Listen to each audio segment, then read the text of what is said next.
Hi guys, my name is Dr. Urvashi and welcome back to my channel. I have recently passed FMGE January 2023 with 232 marks in my first attempt. I got many questions about the LMR notebook that I made, so in this video I am going to cover it all in detail. So this is my LMR notebook and I was very optimistic and I chose the thickest register I could find. Anyways, starting with the first page, I have added sticky notes that I've made throughout my preparation of all the 19 subjects. Like I've added the circle of Willis and normal ABG values, for example pH, PO2, PCO2. I've also added such notes in the middle and towards the end. These are just regular sticky notes that everyone makes for important topics and keywords.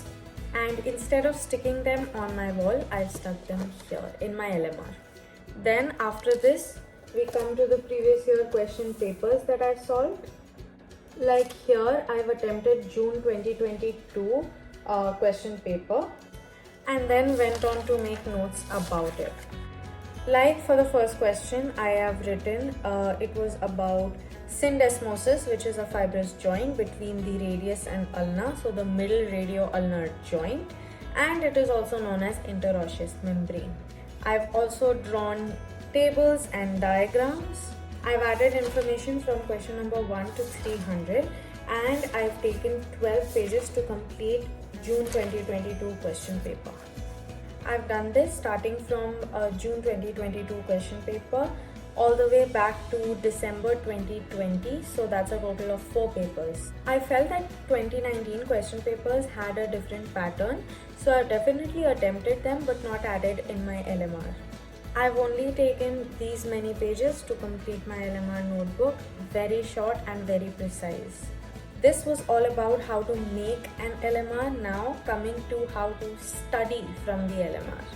Whenever you're about to attempt a previous year question paper, just go through the LMR very quickly, just the last paper that you've jotted down. This way you'll understand how questions and topics are repeated so often. Then for the last 5 days, LMR is the only thing that you study. You've completed it, great, start again, revise it again. This brings us to the reason why you should make an LMR. This way you'll be thorough with the previous year questions that are very often repeated, so those are free marks for you. Not just previous year questions, but you also won't make mistakes in previous year topics, which will definitely comprise more than 50%, so short 150 for you. It is also great for concept building because you now understand the questions and the application of theory for these questions. So it can definitely boost your score. So that's it for today's video. I hope you enjoyed it. If you have any more questions regarding FMGE, please drop them down below in the comment section. Do subscribe because I'll be posting more such videos in the future, and share with friends who you think it might help. See you in the next one.